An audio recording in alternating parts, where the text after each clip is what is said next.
There's so much about tattooing that's not about us or our portfolios or our careers or our skill level or stuff like that. So much about it is meeting that person who's going to give you their skin and Mm-hmm. sit there and endure pain and wear that for the rest of their Yeah. life.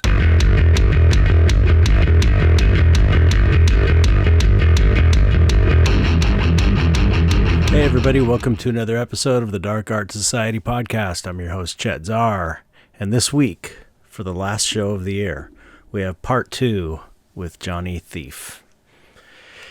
I felt like we barely scratched the surface when we were talking on the last episode, and it just seemed like a good way to end the year with a two-parter with a really interesting guy, super talented artist, and legend in the tattoo world. So that's coming up. I had a great conversation with him. What have I been doing? Holidays are over. I've been working on this painting back here for the LA Art Show. I'm going to be at the Copro booth on the LA Art Show, and they did it early this year in January. So I had to just crank this thing out.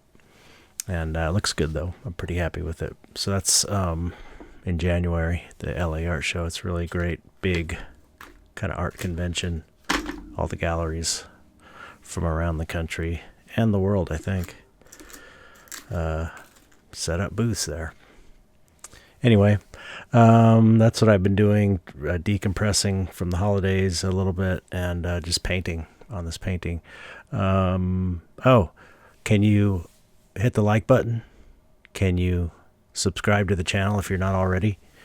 Can you hit the bell icon so that you get all notifications when the show starts? I would appreciate it if you could do those things. And or share. We appreciate that. If you want to support the podcast, you can go to Patreon. You can do those things, or go to patreon.com/darkartsociety. Join for as little as $1. And there's all these different benefits. So Discord server and discount. If you join at the $5 and above level, you get a discount on Skull Shop Skull. And they are our sponsor. There's a skull without the jaw. I think this is the skull I used for that painting in the background. Amazing Skulls, SkullShopPE.com. So yeah, if you join at the $5 and above level, you get a 30% discount code for a Skull Shop Skull. And also we have YouTube memberships. And if you join at the, I think the dark, darker, and darkest are the 3 tiers. If you join at the darker and above tier, you also get the 30% discount, and you get on the Skull Shop, and you get the podcast early and the video podcast early and all this stuff. So anyway, if you would like to support us, I would appreciate it. I guess that's it. No. Oh, yeah, you get your name read on the air, on the pod too, if you join the Patreon. We don't have any new subscribers this week, though. Well, I wanted to give some kind of message for 2026, but I couldn't really think of anything. I'm exhausted, to be honest. 2025 was such a shit show. Really a bad year, I think. I think everyone agrees. Yeah, so I don't know. I'm kind of looking forward to 2026, to be honest. Just to try and start new. Hopefully things will get better.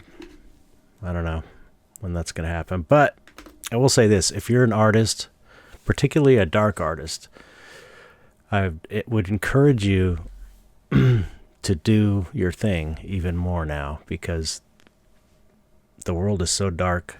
I've said it before. This is our time. This is when we should be producing the great works of art of our lifetime, is during this period where it's justified and it's a real truthful representation of the world we're living in right now. So if you're a dark artist in 2026, get on it. That's my message. Okay, that's it. Let's get on with it. Here is my interview with Johnny Thief. Here we go. I hope you like it.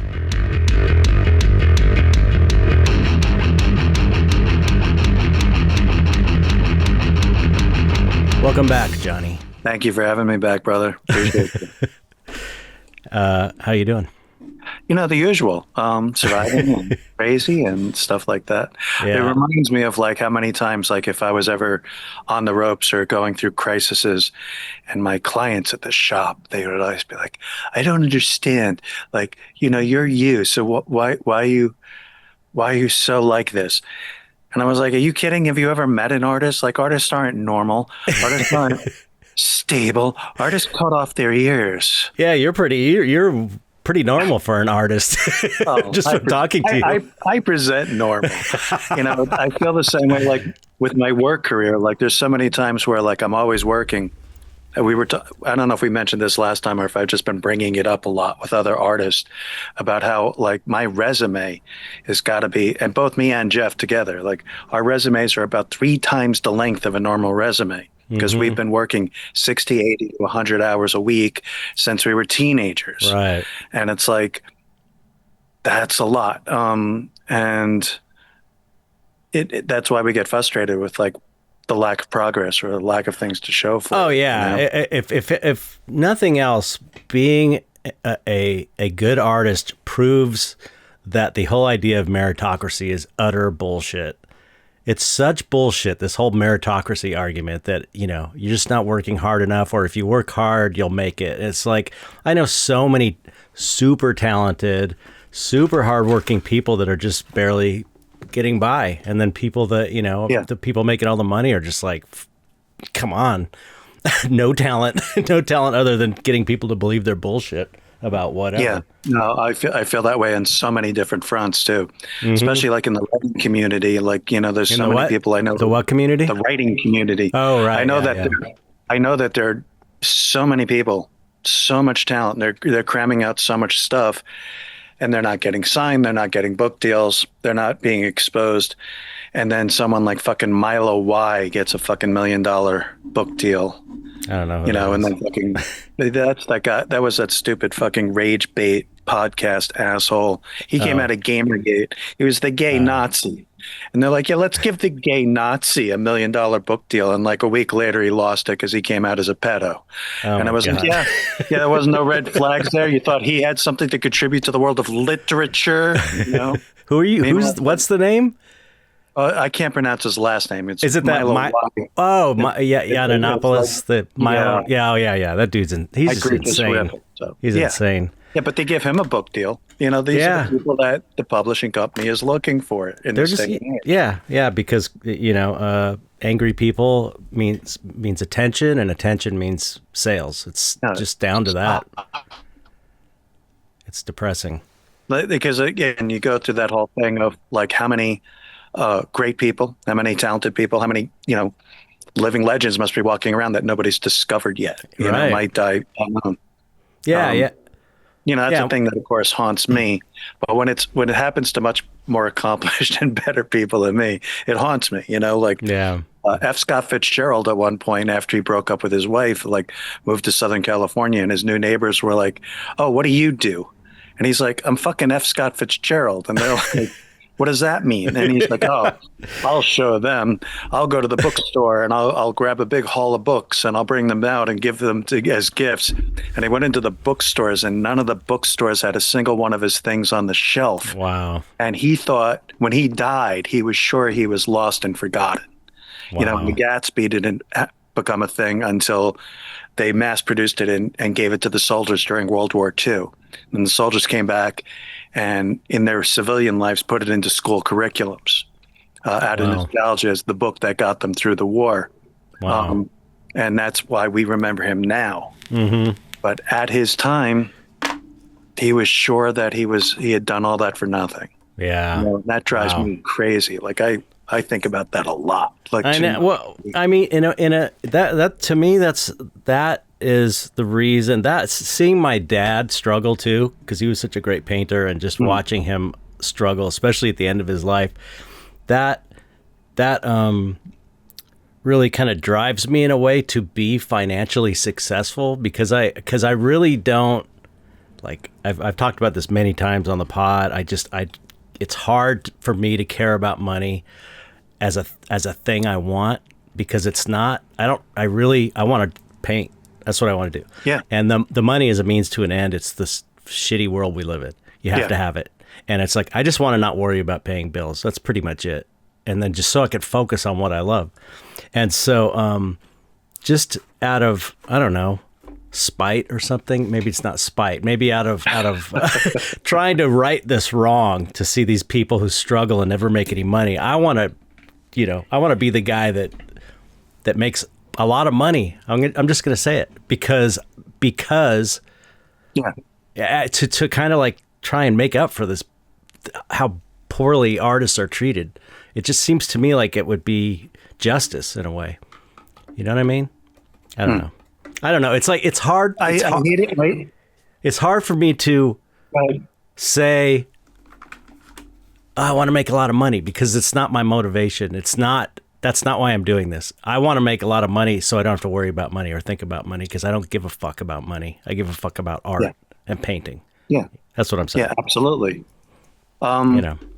I hate that in addition to not making money, despite how successful we've been with our programs and how many times we got ripped off and how many times we didn't get royalties and how many times we just got yanked on a check or just told to go fuck ourselves, or just artwork just absolutely stolen out from under us, especially compared to some of our peers, because I have some very successful peers in all these different areas, whether it's posters or other fields. And it's like, yeah, how the hell did we miss the boat on all that? Right. But it also bothers me that we've gotten to this point where money is totally about our identities and our value and our worth to society, where it's like only 100 years ago that wasn't true.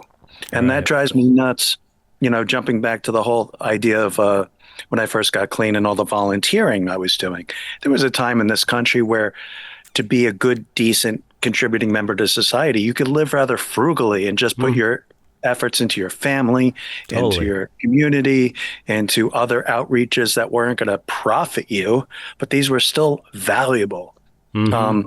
H.R. Rookmacher wrote a book called Modern Art and the Death of a Culture that goes into great depths about how utilitarian our society became in those last 100 years. He's talking about it a lot, spiritually speaking, the crass commercialization of our churches. But it also dovetails straight into why we're creating art and, the motivation for that and how clashy that is. With commerce, like, the creative is so different from commerce. Yeah. And it always has been. And, throughout history, there's all these amazing stories about amazing artists who didn't handle their finances, didn't know, it's alien to us. It really is. Yeah. Yeah. It's a completely different part of the brain. it just have a disconnect for it. But there was a time where that would have been fine, and you could have lived in a little place and not made a lot of money and still had a great, productive, happy life that touched all kinds of people. And I miss that we don't have that anymore at all. You can't live frugally. You can't live on the cheap anymore. It's not even an option, for all these people that scream that we're in a Christian nation. And it's like, well, why is it so tied to cash? Whatever happened to like vows of poverty or, just people living salt of the earth and just being people, just being a person is almost an unaffordable prospect in this day. Seriously, they call it, crazy. Yeah, that's socialism. Yeah. You're able to live without busting your ass 80 hours a week. I love that they have healthcare. Socialism. I love that they've been screaming socialism since FDR. I know. He had a new gag. Come on. I know, exactly. This is getting it's like old. When your tagline hits the 100-year mark, you're using it too much. Come on. So what year was it that you got into tattooing? That was about 2000. Okay, 2000. Yeah, you said that last time. Okay, so how long did it take for you to get to where you were, decent? You like you're kind of like a legendary tattoo artist. It's like how long did it take you to get to that position to where you were like, you? Well, not terribly long, but certainly longer than what some, like we were talking about, how some of the younger hotshots would come up and blaze through that learning curve in ways that our generation did not have. Of course, we also went through formal apprenticeships where we were getting hazed which I was fine with. Hmm.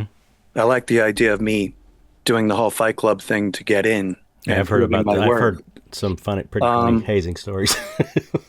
but it was also weird because I didn't learn anything during my apprenticeship, and it wasn't until after I departed from my master that I started to actually learn Huh. and get through that curve. Because he was also psychologically um, cultish. Like he really oppressed you.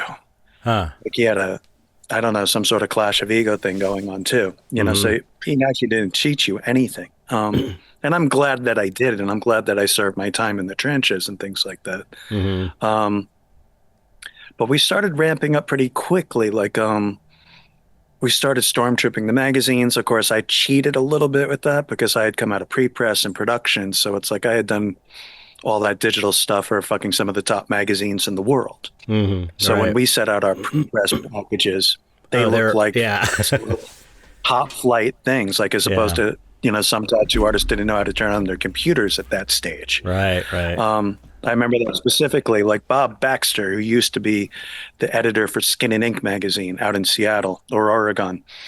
Um, he not only told me that was easily the best presentation that had ever come across his desk in his entire production career, but he also grabbed a camera crew and flew from that side of the country to visit us in Savannah so that his camera crew could photograph our people.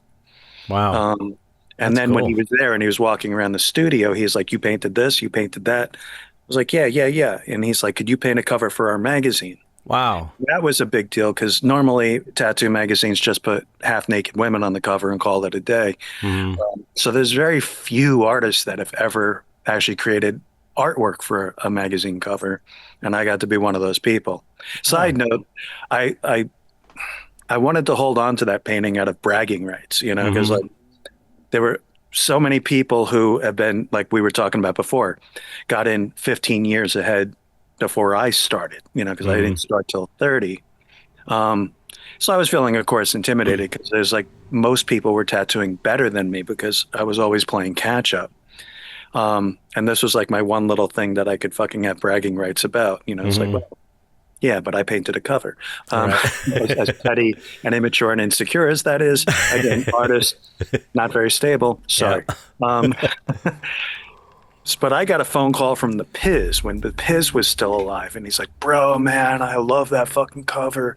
Wow. Sell me that cover. I want the original art." And I'm like, "I'll sell it to you in a couple of years. I have to hold on to it. I have to go to a couple of conventions and put that on an easel first." And that sucked because, as you know, we lost him. So, Yeah. I was, but I was pretty stoked, because he was a hero. And Yeah. he's one of those juxtaposed crowds that I always looked up to. So I was like, fuck, that's badass. Yeah. You can't Um, and qualify that kind of. Uh, yeah, it sucks. I never got to meet him. There's a bunch of my heroes that I never yeah. got to meet. I think I Um, met him once, just yeah, like in passing, saying hi to him. yeah. Yeah. Well, you guys are on the same coast and you're Right. displaying in the same galleries a lot, Yeah. like La Luz de Jesus. Yep. So yeah, you would have been in the same circles a lot. Yeah. Yeah. Whereas we were East Coast, West Coast. Right. And Right. worse, I moved from, up north to Savannah. So yeah, that's how did you wind up in Savannah? Well, the thing was, is that there was a bunch of factors for that. For starters, I was actually sort of wanting to get away from New York because that's where I had my divorce. Ah. And then 9/11 happened, and I was Oh. kind of shell shocked by all of that. Yeah. Um, I wanted to go someplace where there wasn't a lot. You got to keep in mind in the market in 2000, totally different than what we've got on today, 25 Yeah. years later. So I wanted to go someplace where you weren't hearing about hot chart artists coming out in such congregations. Because like New York or San Francisco or LA, Virginia Beach, there were plenty of like New Haven, Connecticut, so many artists there. Mm-hmm. Um, Yeah. so I was like, well, let's go someplace where it's not so crazy. Right. I was thinking Myrtle Beach originally. Me and Jeff had built that giant screen print plant in Myrtle Right. Beach.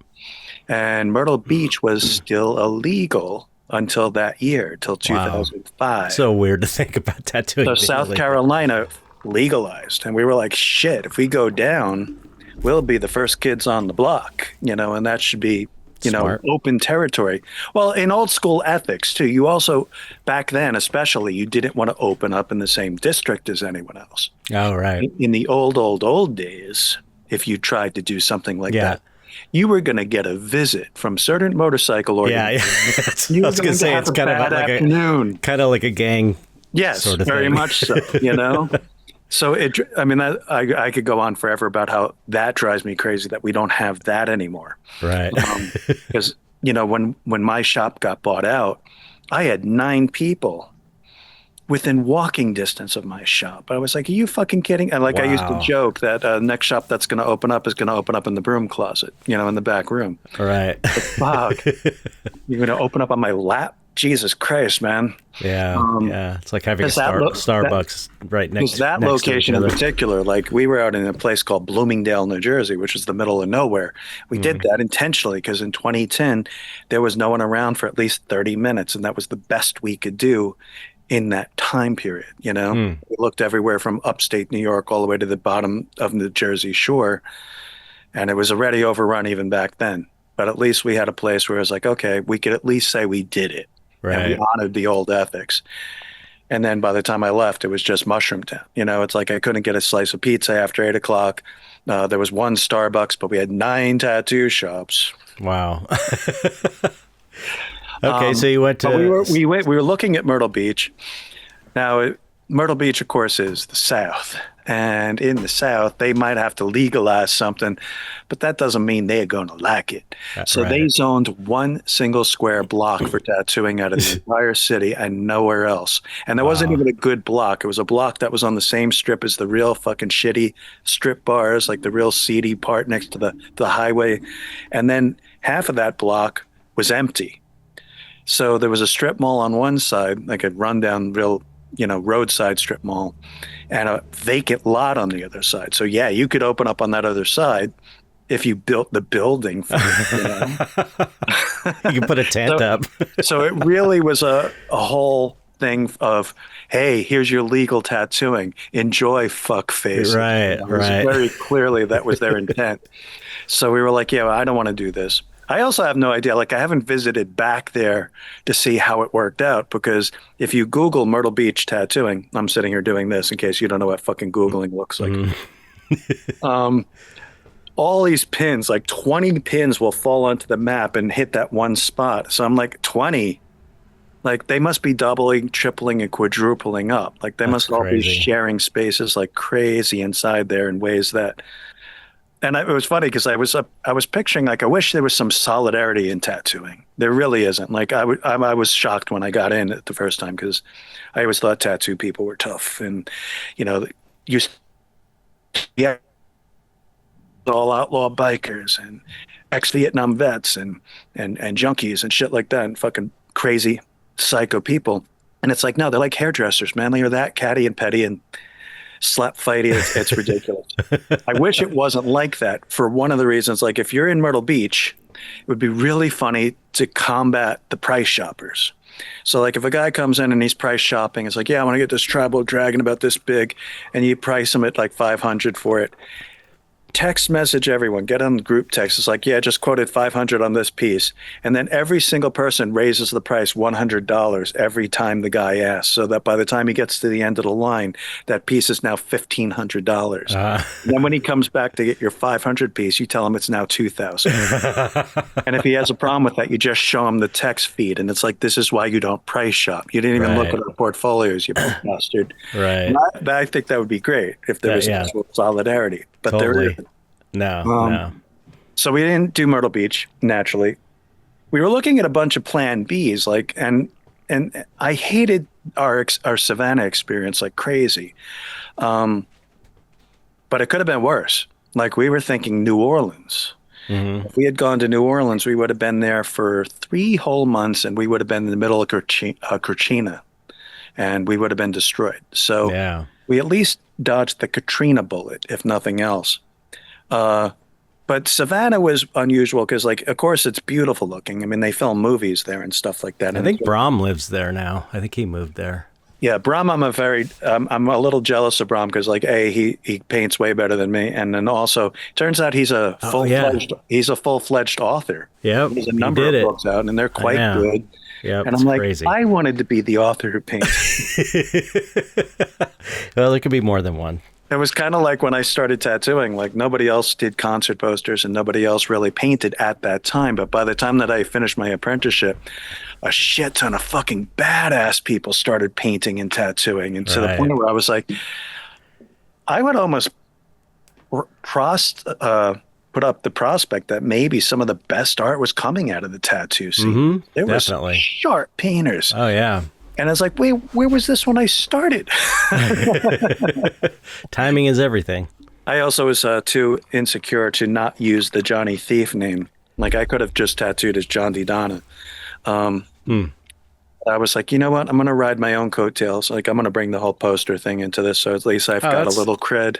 yeah, that's smart. Not that it worked. I don't know. I think that's kind of smart. Smart I mean, because well, when I started as a fine artist, I was so like pissed about the film industry and like I was so bitter because I didn't really get any space away from it. It was like I'd been doing it for 15 or 20 years or whatever it was, and I was like, I'm not going to talk about my film work. I'm just going to come out as a painter and an artist and not talk about my film work. So like people would slowly find out, oh, you worked on The Blob, you worked on Darkman, you worked on this, and they're really interested.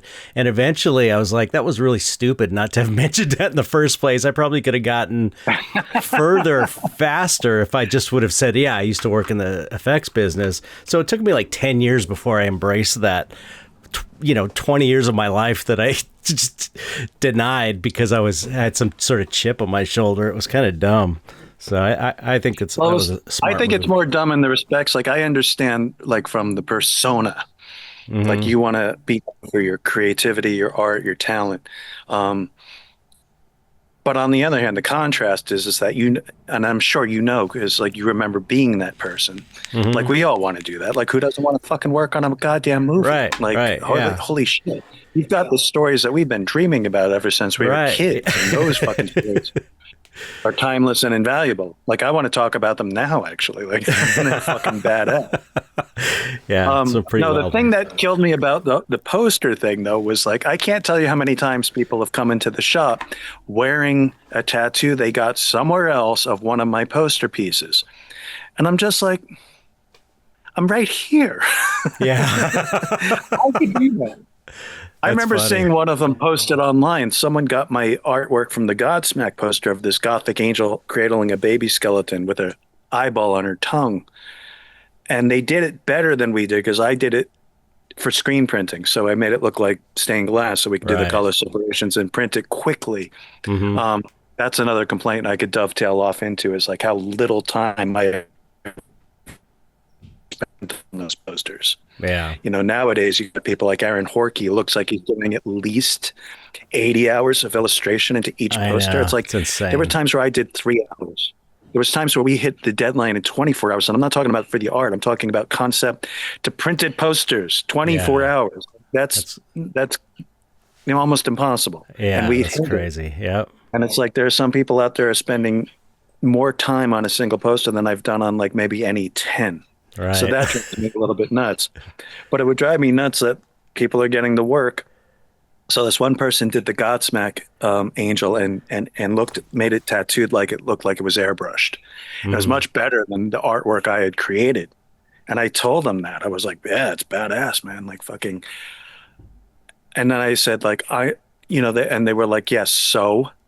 I was like, so, like, I'm the guy who drew that. Like, I did the poster. And they're like, yeah, so. And I was like, all right, you're wearing it on your body for the rest of your fucking life. I guess I don't matter. Okay. How do you feel like that about that? Because as as someone that is not a tattooer and is a painter, a lot of tattoo artists will paint or tattoo my artwork. Yeah. And I think it's cool. I mean, I take the Alex Gray approach, which is like just send me a picture of it. But some people do, and some people do ask for permission, which is always nice, and I always give it, of course. But I always thought it was kind of funny that was like common in tattooing, but people would get pissed when other tattooers would copy their tattoo.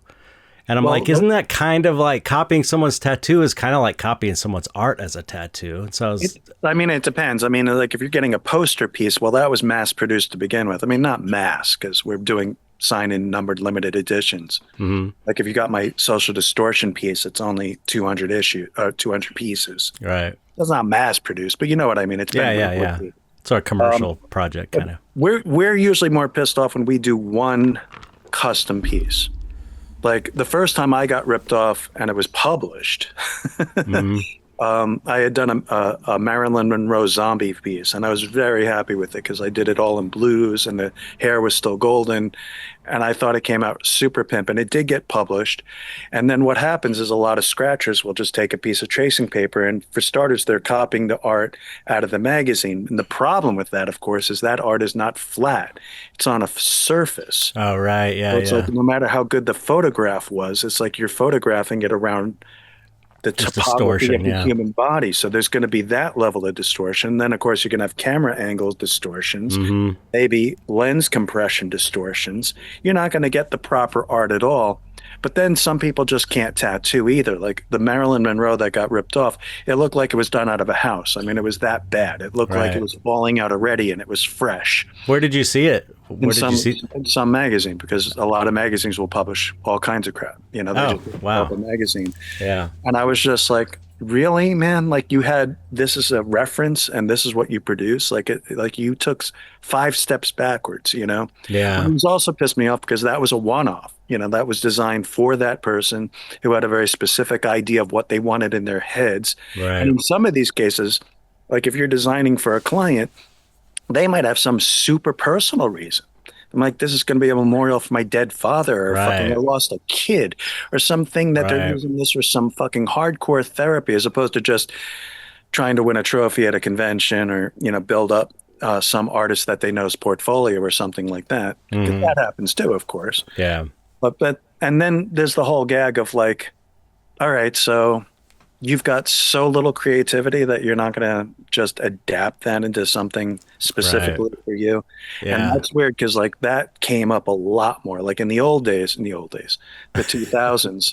I mean, seriously, like to me, the 2000s were brand new. That was the new school, you know, compared Right. to the old timers. But yeah, we're talking about that much time at this point. So I'm shocked that we've come into an age where fucking there's so many people who are just they have to get something that's been done 100,000 million times. They're not secure enough to figure out that I can commit to this unless everyone else has already done that. Well, that's the opposite of what tattooing is. Right. The idea of getting a tattoo is expressing yourself as an individual, as one of the 8 billion on the planet, not doing the same thing everyone else does. I mean, if you want that, buy a fucking t-shirt, you know? Yeah. It's like, why would you do it that way? Why do you want to be part of a group when you could be you? And, you know, like, Yeah. they don't understand how whitewashed a lot of the tattoo motives have been. But that might be indicative of all of society and why we're at this point. Yeah. That's a huge conversation. That's That's. I was gonna say it reminds me of that scene in Life of Brian, where Brian is talking to the crowd. You know Monty Python's Life of Brian. Yes, very much And he's so. like, "You don't have to follow me. You're all individuals." And at the same time, they all go, "Yes, we're all individuals." And then the one guy goes, "I'm not." I know. So good. That's, But yeah, that seems to be a societal problem.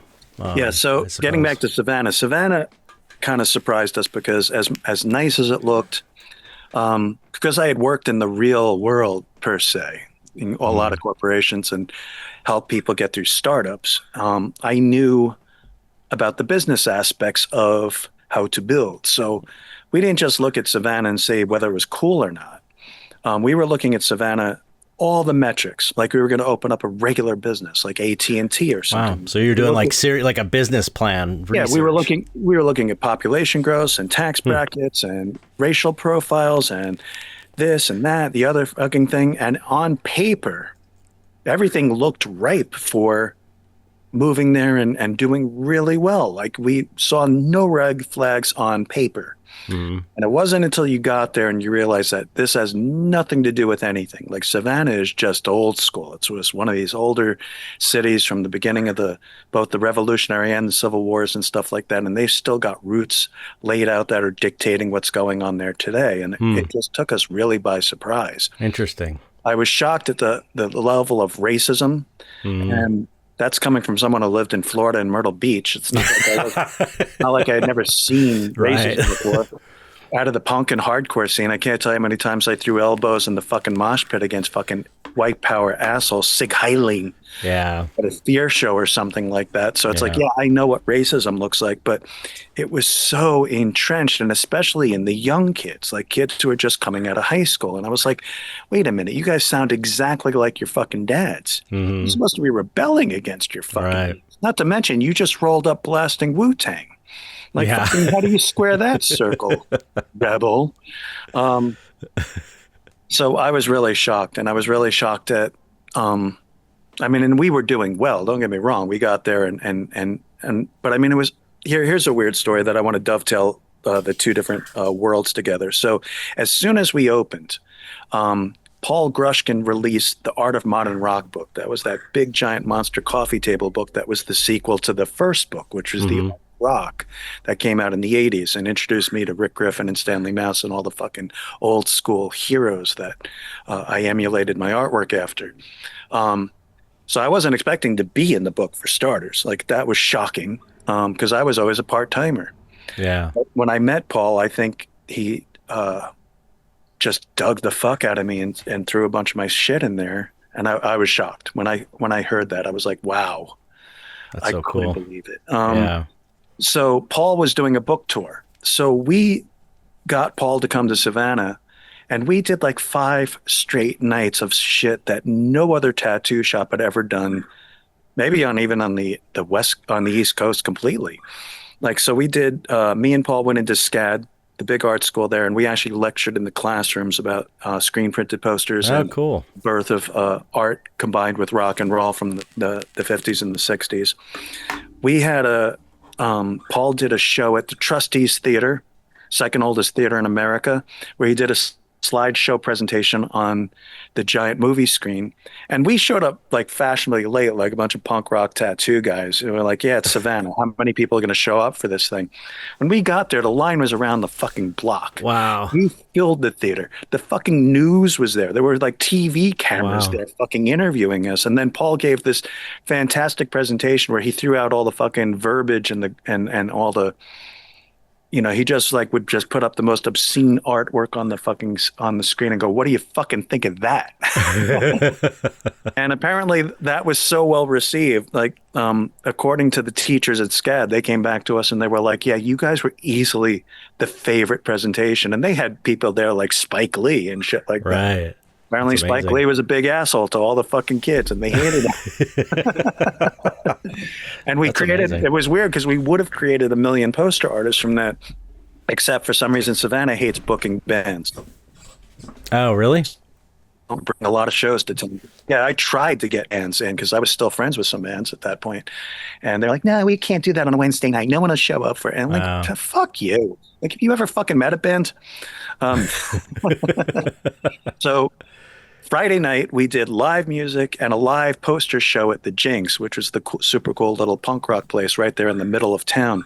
And we set up grid wall and we had a full poster show. And that was so well received that Stainboy, who drove up from Orlando, there was a half an hour wait to meet him. Like, that's how Wow. long his line was. Wow. Like, all these skid kids were lined up like we were selling smack or something like that. At one point, Greg pulled me aside. We were going to freshen up our beers, and he's like, he tried to put a wad of money in my pocket. And I'm like, what the fuck is this? He's like, bro, I didn't come here to make money, going back to the money thing. It's like, I came here to meet Paul. I came here to celebrate this once in a lifetime event, celebrate this fucking giant monster coffee table book and meet you and meet Jeff and meet everyone else who came down. It's like, I didn't come here to make money. I'm making money. And That's I was amazing. like, good. Put it in your fucking pocket. I got a tattoo shop, man. I don't want your money. Wow. So we had a great night there. Then the next night we had um, an all day poster signing party at the shop where we had fucking free booze and DJ'd music, and you could come in and get your book signed and take pictures with Paul and Stainboy and all the photographic people. And that was again really well received. It wasn't like it wasn't Mm-hmm. like we if we were selling the beer, we would have sold out. And like we didn't have anything fucking left at the end of the day.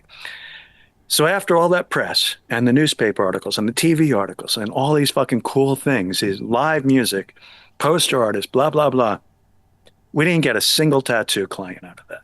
The very next day, Wow. people who were still hungover from our party went to other fucking shops and got work.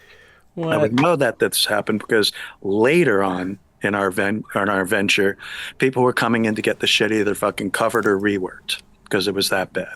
Wow. And Why did that happen? I don't know. That's strange. I really don't. And I don't think it was just because we were Yankees. It also drove me crazy because at the time, the Savannah scene was very insular. Like everyone had started and learned in the same shop. So all their stuff looked exactly the same. Hmm. And it was like, well, I called it the Savannah style because it was just single stroke outlines with no line weight at all. A little bit of black in the corner, little color, and that was it. You left half the tattoo empty and open, and you charged twice what we were charging. Hmm. And I was like, man, every single shop here is producing the same work, man. Like, and that's one of the reasons why we were knocking the ball out of the park. Like Matt was fucking revolutionizing color portraiture, and I was doing my color bombs and stuff like that. And it looked radically different. Hmm. Plus, they weren't doing stuff like when we went to our first convention, our clients had no idea what the fuck we were talking about. Like, you're closed this weekend? I'm like, yeah, we're going to Jacksonville for the convention. And he's like, what's a convention? Like, what do you mean, Wow. what's a convention? Are you kidding? We took a van load of people down with us and put them on stage, and they all came back with trophies. You know, it's like, that's a tattoo convention. Right. Glad you had a good time. Um, Another thing that we would do all the time, but it was really weird because like we would slash prices and we would run all kinds of specials, and the whole lobby was just filled with lowbrow artwork like Gerald Tidwell and Jermaine Rogers and all kinds of incredible posters and paintings and one-offs and things like that, original artwork that I had been collecting. Um, People are getting in books, people are getting in magazines, people are winning trophies, which sometimes come with cash prizes. Some people are Hmm. winning enough prizes to cover the cost of the tattoo. And then we'd be closed on a Monday or something. And people would go straight to the next tattoo shop. I mean, the closest next tattoo shop, like not even drive around town. And Savannah's not big, Yeah. and get a tattoo. And then we would know that happened because they'd come back and they're like, yeah, they misspelled this word. Could you do something about it? And we went, motherfuckers, we can't win your client loyalty for 12 hours. Right. Really? That's And then weird. we tapped out, and we started making plans to get the hell out. Wow. So how long were you there? We were there for 5 years, but we were tapping out after two. After 2 hours, Wow. we were like, fuck this shit. And, you know, we took flights and we started scouting. We started making plans and preparations until we finally did the big exit.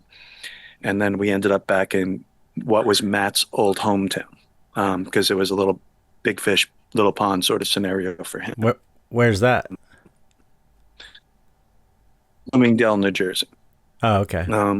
Which sucks because that was the third time I moved to New Jersey. The first time my parents dragged me out when I was a kid, and that's where all the abuse happened at the theater. The second time I begrudgingly was going from Staten Island, New York, out into New Jersey to do my tattoo apprenticeship. And I only did that because of the tattoo apprenticeship. And then this was the third time. And each time I went back, I swore I would never come back. And I probably should have listened to myself. Was the third time a charm? No, the third time was when I lost everything because a venture capitalist Oh bought no. us out and kicked How us out. how long were you there? You were Well, we were there for almost 15 years, which shocked me. Like That's so it, crazy. it was weird because we went up there, and then I think it was like 4 years in, Matt tapped out and was like, I'm taking my family and we're moving to Iowa. Oh wow. So I lost my business partner, and I put out the feelers because like I didn't want the shop to be about me.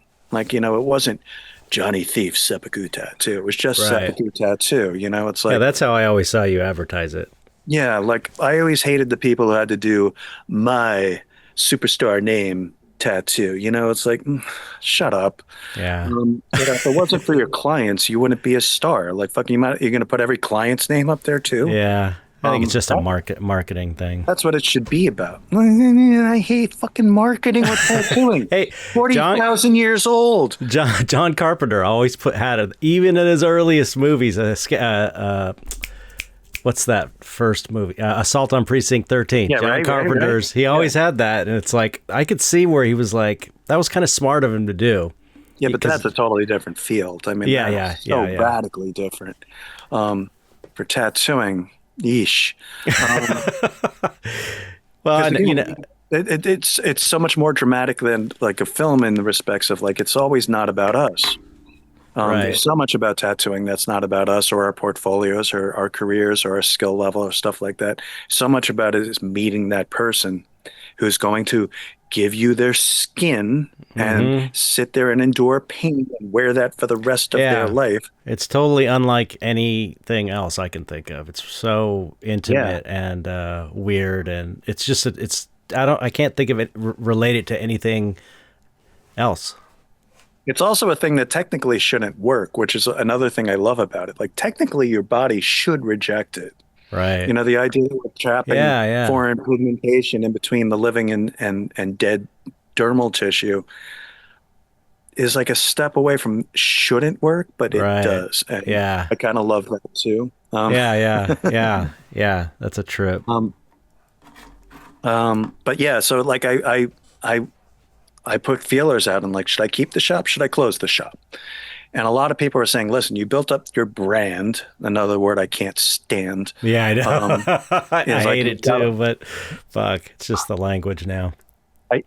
I hate all this new language. I hate that the average person uses the language. Like, I know. Someone who doesn't work in these industries are saying things like IPs, and they know that stands for intellectual properties, or quoting box office numbers. And I'm like, why would you quote box office? Like, are you an investor? Are you a producer? Because if you're not, like, what does that mean to you? Like, they did a lot of money? How does that affect your enjoyment of the art and the cinema on the screen? Yeah. I hate the word franchise. People I hate franchise. It drives me crazy.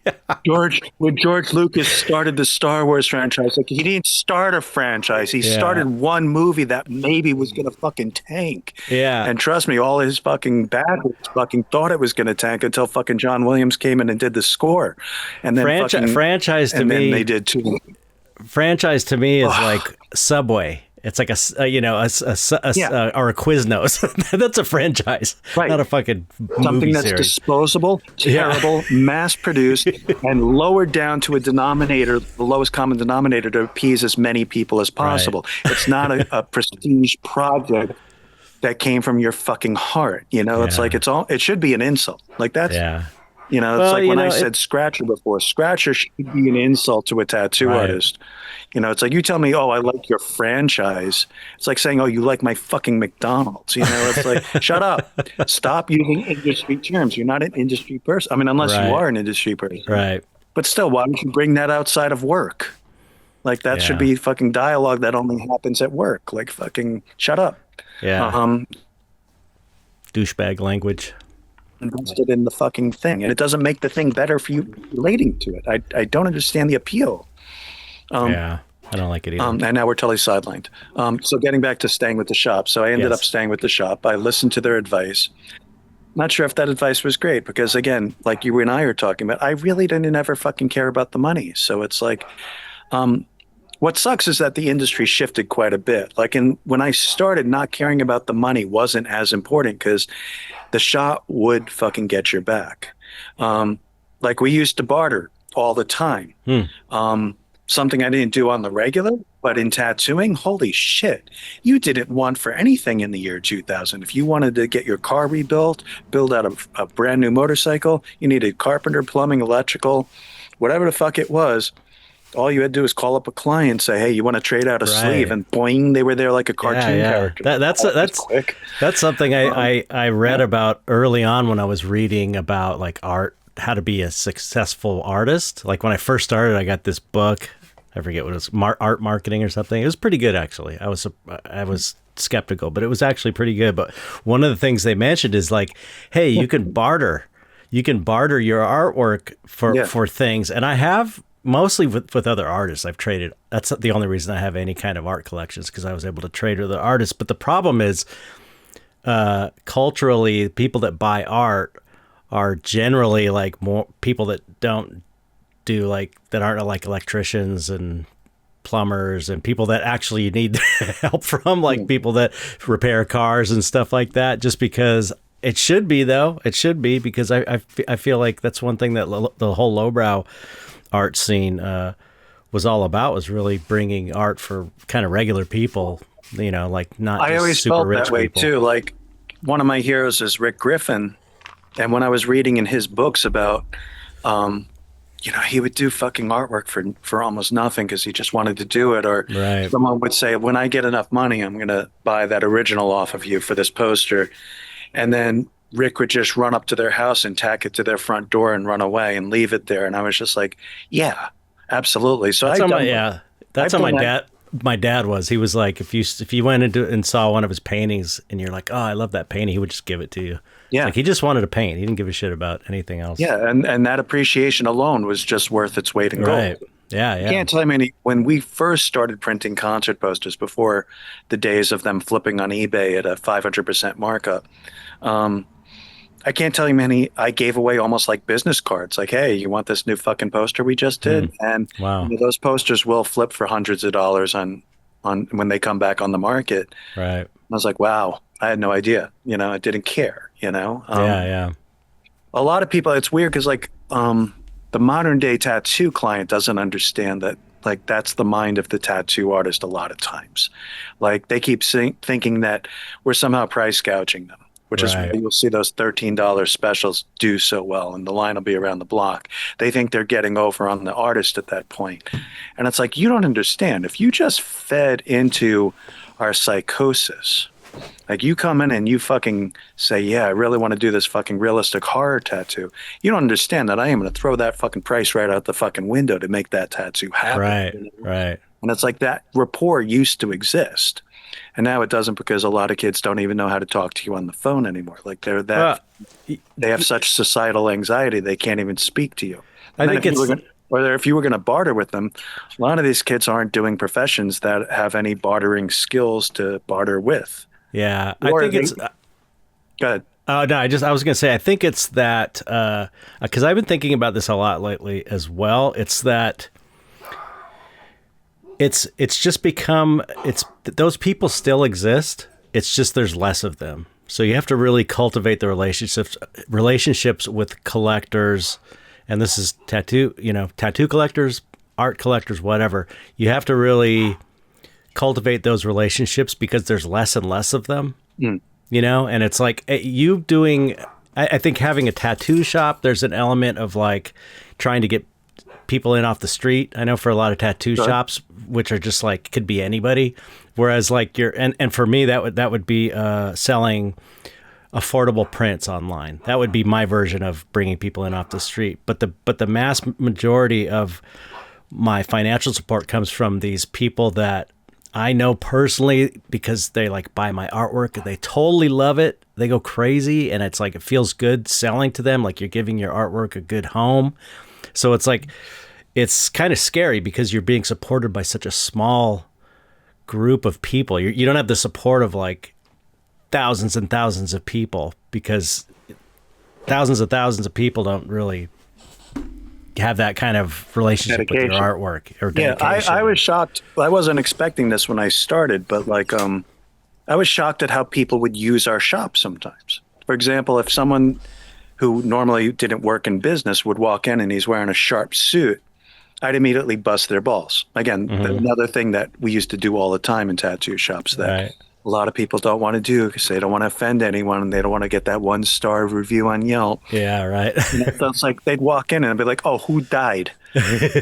And sure enough, they just came from a funeral. And I'm like, Oh, you really were at a funeral? Like, what the fuck are you doing at a tattoo shop? And it was like, they felt more secure in our shop than they would at a church or a bar or any Wow. other There was Yeah. no other societal institution at that point where like, I know you guys are going to listen to me, and I know this is a place I could pour my heart out. Yeah. And that used to happen quite a bit, especially in the Savannah shop in particular. Was we had a lot of things that happened like that. Like one time we had a couple came in, and they were crying their eyes out because they got into a big fight with their in-laws and their divorced parents about how to do their wedding. And this one father was actually boycotting the wedding because this person did that. And it was a big, giant mess. Hmm. So, and it was funny because I was all head down and I was blazing away on a piece. And one of the bikers was like yelling at them. He's like, it's your fucking day. You go do whatever the fuck you want. You get married in the park. You go get married at the beach. If you want, get married in a fucking tattoo shop. Who cares? And then I perked my head up and I was like, I happen to be an ordained minister. And I had already performed a wedding. And they're like, are you kidding? So we ended up doing that. We rolled out the red carpet. We did it on Halloween night. Oh, that's amazing. Decorated the entire shop. We got one of the tour guides who would ride you around in a hearse and give you the ghost tour of Savannah right out in the parking lot. That's too cool. We had costumes. We built a set piece, like we built this huge archway made out of skulls and bones as a backdrop.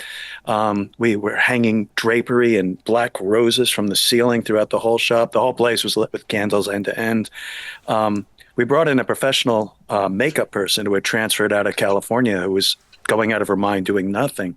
Well, they come in and make everyone who doesn't show up in costume into a zombie. So she did. So we had professional grade zombie makeup going on. That's amazing. And considering that I'm a bitter divorcee, I was very happy with the presentation that I gave because I was quoting everyone from Solomon to Edgar Allan Poe. And I thought I fucking nailed it, if I say so. But what That's other so fucking cool. profession do you get to do that in? Yeah, right. Perform a wedding on Halloween night. But if you had told me that's what I was going to be part of the job description, I wouldn't Yeah. have fucking guessed that. Are you crazy? Yeah, that goes back to the I can't equate it to any other kind of profession. Yeah. You know, that's amazing. Yeah. And I think I even prefaced, I don't want to call it a sermon, my ceremony that I gave them with, because I knew that a lot of the family was going to think this was really trippy. Hmm. So I wanted to preface with that. Like, if you think that we're not in a church right now, and I'm like, let me tell you that my profession is about 40,000 years older than the oldest scripture ever written. Right. We've been shedding blood and performing healing rituals long before Jesus ever walked the earth. So It's Right. like, I'm sorry, but we've got the seniority. Yeah, that's so crazy to think about. And I kind of sort of believe it. I mean, we used to joke about that because we had a hard time getting that lease. Like the zoning was so prohibitive. We didn't know it at the time. It looked great compared to like New York's, but Savannah was so small. It's another conversation for why the economies in some cities are so bad when they perform economic blackout areas. But that's another tangent and another book to get into.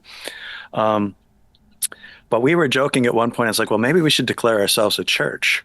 Yeah, right. Because churches don't have zoning laws. You could set up literally anywhere, and they did, which was part of the problem because tattoo shops couldn't set up near them. Although a lot of businesses couldn't set up near them. Again, creating economic blackout areas. And I was like, I could probably give a theologically accurate description of why a tattoo Yeah. shop. Alex Gray Which would did also it. be awesome because we'd be tax free too. Alex Gray did it. You Is know? that right? His- I didn't know his- he did. I didn't know he actually did that. Yeah, Which is well, embarrassing because I've painted on Cosm grounds. Like I should know this. yeah, they moved to upstate New York and they Yeah, built like Wappingers Falls. an art church. Yeah, and it's like a legit nonprofit kind of like a spiritual center. Well, yeah, but there's I also think it's like a church. I mean, I think but- it's technically he's got yeah, but the it's not like tax breaks of a they church. profess one doctrine or a specific theology. It's No. more of the Terrence It's kind- McKenna alignment of like crossing over to the other side and looking It's- through the eyes of psychedelica. Yeah, but it's also kind of like the framework is art. The framework for the spirituality as art, which I Yeah. can totally get behind. I Yeah, think I dig that. I've been to the art churches. They do it the first Sunday of every month. It's like a $15 fee, and you crowd together in one of the bigger rooms with the fireplace. And Alex and Allison are on stage, and while they're um, either presenting that month's dissertation or playing music or whatever they're doing that time, everyone sits around and you could do whatever you want. You could paint, you could draw, you could sketch, you could screw Sounds off like and a do nothing if you want. a fun Um, church. and you're surrounded by like-minded people who are really into Alex, so it's like it's a good time, Yeah, yeah, they've got 40 acres, and they've got like a proper like a commune house where you could rent a yeah, room for the night. They've got yeah. I went different there when it was being structures. built. I went Yeah, and they've got visited. the different workshop areas, and then they've actually built what they consider a temple, but it's also slash concert venue called Entheon. Yeah, yeah, Alex was very much about trying to create a new sacred space, because you would travel all over the world to go to the different sacred spaces in all the different countries, and it's like, well, why don't we have any? right. Um, which is Yeah, actually another podcast. But on that rabbit hole all night long. yeah, right. Um, and yeah, it's fucking kind of cool. You can feel the energy on the property. I love that Alex to death.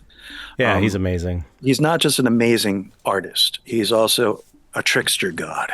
Some coyote in his blood, and I Yeah, love that about him. He doesn't take himself too seriously. He doesn't come yeah, I across as know. one of these pretentious "I'm an artiste" sort of Yeah, person. Like he fucking's got the right perspective, and I love him totally. for that.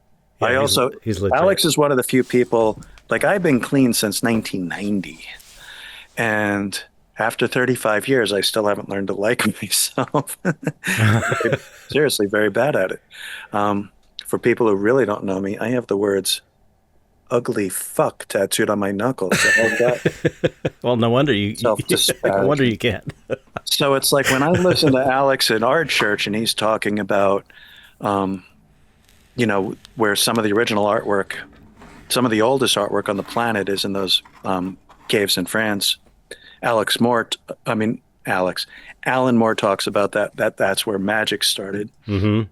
Alex talks about that because some of those paintings are of mushrooms, and Yeah. that might be where our consciousness comes from. All of Hmm. Homo sapiens consciousness comes from. I like to talk about those paintings because some of the paintings are people, and the people have markings on them. And we know archaeologically we have tattoo instruments that are 40,000 years old. Hmm. So it's like, yeah, that all might have come from the same place. I also like to think that maybe tattooing was first. Maybe Right. we were tattooing before we were doing proper painting of any kind. Yeah, Certainly maybe. long before written languages, for sure. Hmm. So I like to talk about that a lot too. But when he talks about using psychedelics as medicine, I keep thinking about that. I'm like, man, maybe that's what I'm missing. Maybe a heroic dose might open up that third eye again, Right. to unfuck myself and fucking Yeah. finally start the process of actually liking myself. It's not. Maybe, Yeah. It's maybe it would not. be a different journey. Yeah. It's not. It's just like it's not fair to put those. It's like a drug addict could use psychedelics to abuse and abuse Sure. psychedelics, but it's not inherently like other drugs, like Yeah. other bad drugs. It's totally a different thing. It Well, my really is like motivation medicine. too, because like I did plenty of psychedelics when I was fucked up. But like I said in the last cast, I wasn't trying to explore or Right. escape or Exactly. party. I You're was trying to trying to withdraw. check out. I Yeah. was hoping to die. Yeah. Yeah. So I like to think about that too. Like, what would shrooms be like if I wasn't a suicidal maniac? It's Right. like, would Yeah. that be a totally different flip? The converse of that, though, um, is I also like saying 35 years clean. Like, if I'm driving someone to a clinic, Hmm. they're fucking on the ropes and they are sure that they will never get off of it. I like looking down and being like, 35 years. If I can do it, you can do it. You've got Right. it. And I think that's rather powerful. On the other hand, I don't want to be a self-righteous straight edge asshole and fucking preach no fucking drugs. You never Well, know. I mean, if I was a cancer patient, I'm sure I'd be smoking dope again. Right. Right. Well, you could also. I don't know if you meditate, but if you do a daily meditation practice, you can hit those. You can hit those I am peak bad. experiences. I am bad at meditation, and Everybody's bad at it. I'm bad Everybody's at bad at prayer. it. Like seriously, and like this year in particular, like when I was writing my sixth novel, it was so warm down here. I would take my mountain bike into the nature center and write in the woods at a picnic table by a lake. And there'd be times where I wanted to start with a prayer or a meditation or something like that, and I wouldn't get two lines in before it was just air raid sirens, Yeah, yeah. like fucking Right. all the chaos and the nightmare shit. And I would stop and I would like, okay, you're not doing the thing, and I'd start over, and like it'd always be a mess. I would never get from beginning to end But without that's just the fucking driving straight into a fucking wall. And yeah. but I was aware of it too, and I'm just like, That's the trick of it, is that it's like that for everybody. It's like everybody that starts to meditate, it's like that, and they think, oh, this is impossible, I can't do it, I'm not able to do it. But everybody can do it. I think unless you have like some kind of serious mental illness, maybe where you are hearing voices all the time, that might be a different story. But if you keep doing it, and it sucks at first, if you keep doing it, there will be like, as someone who has been through this, there will be a few seconds where you're not thinking, and then you're like, oh, I just did it, and then you go back to going blah, blah, blah, blah. And so it's like you just keep going, okay, and you just basically keep focusing on your breathing, and you go back to it, and the periods where your mind empties become longer and longer, but it takes like weeks and months.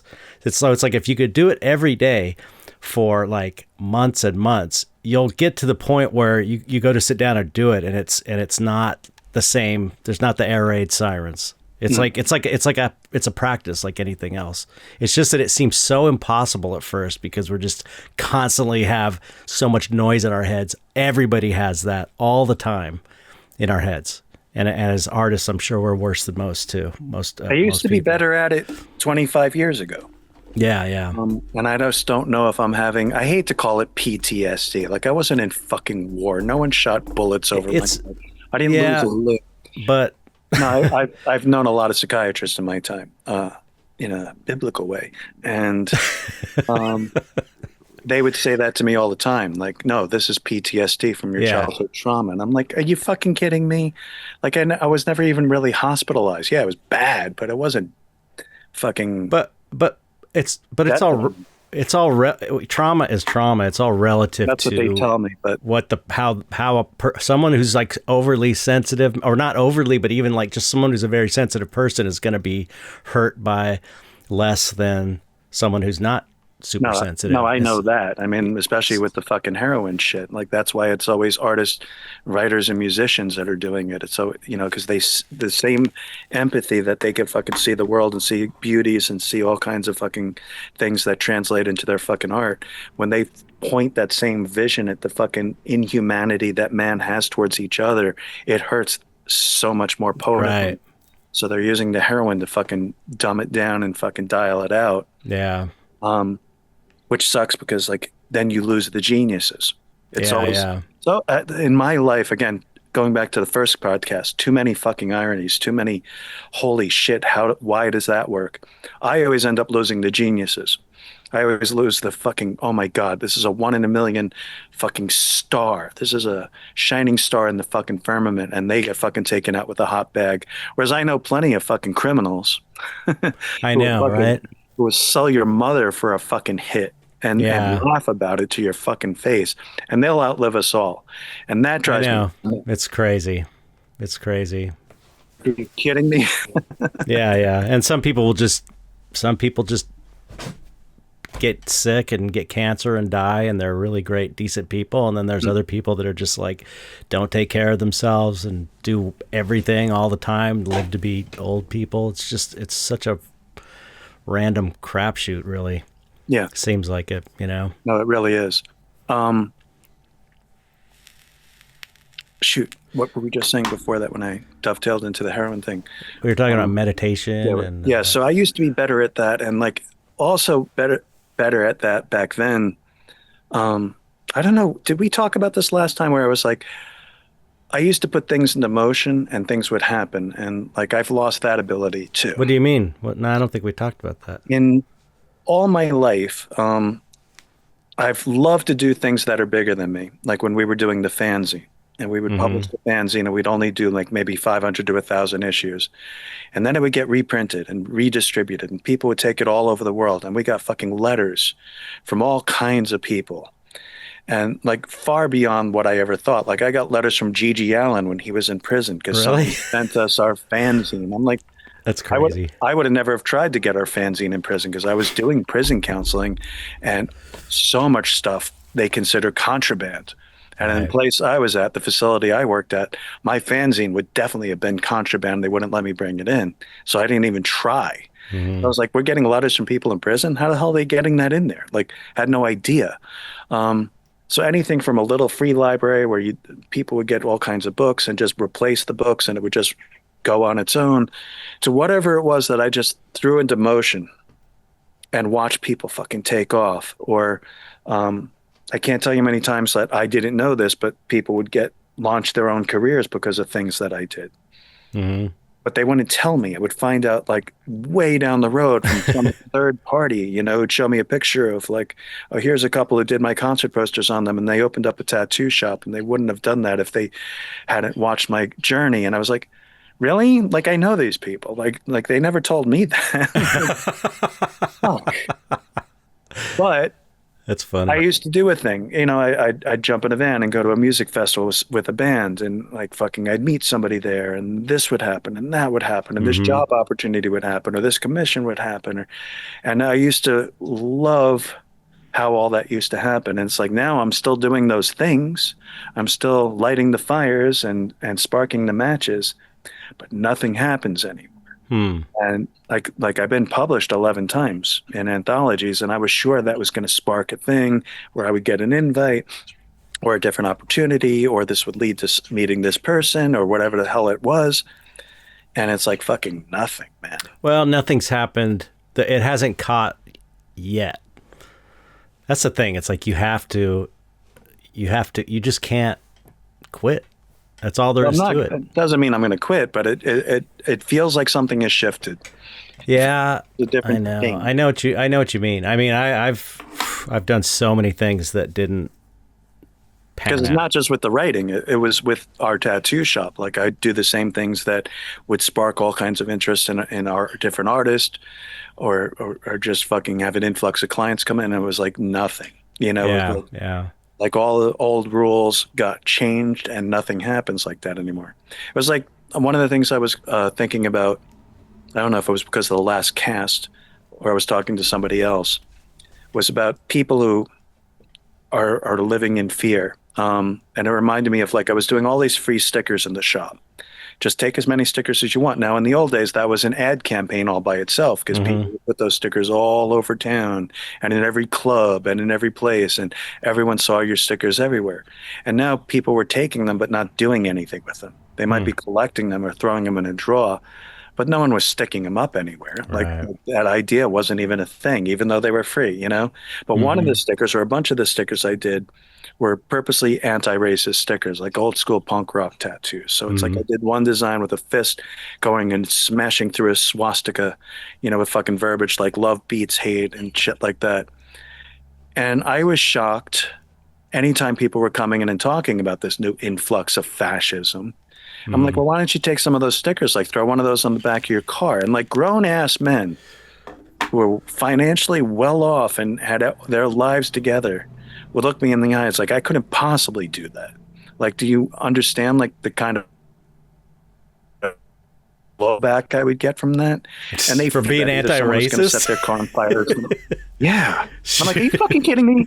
Like, this is how you fight this shit, man. Yeah. Like, you just don't cower in the fucking corner. And these weren't Yeah. like kids, who were just scared of going outside and being socially awkward. These are like proper grown ass men. And I'm like, wow, is this where we're at? Like, you're actually scared to take the right I mean, side? I know of people who have said similar things to me, and it's the feeling is that it's so crazy now that anything you do, someone could just fucking pull a gun out for, you know what I mean? Well, that is true. I And mean, that's kind of, I have get people it. I have people who literally don't like to drive because they're worried that if they get cut off and flip somebody off, they're going to get, Right. Yep. which is I mean, which is an insane fucking level of fear to live in when you think about that. I know. It is Like you're going to crazy. restrict your life and your travel movements around your city based on Yeah. whether or not one asshole's going to pull out a gun and fucking blow you away. Yeah. Um, Yeah. It's but fucked up. holy shit, I mean, at that point, you're a slave to fear. I mean, Right. it's not like that we didn't have this types of things before, Yeah. but Yeah. people weren't this fucking cowed before. A lot of people would fucking push back against it. I Mm-hmm. mean, I learned that very early on growing up in New York and getting jumped all the time. That 9 times out of 10, if you step to a bully, they're going to back down. And then in the 80s and 90s in punk rock, Ian MacKaye of Minor Threat proved that live on stage. You know, he had a fucking entire mosh pit of fucking Nazi skinheads, and he was one guy.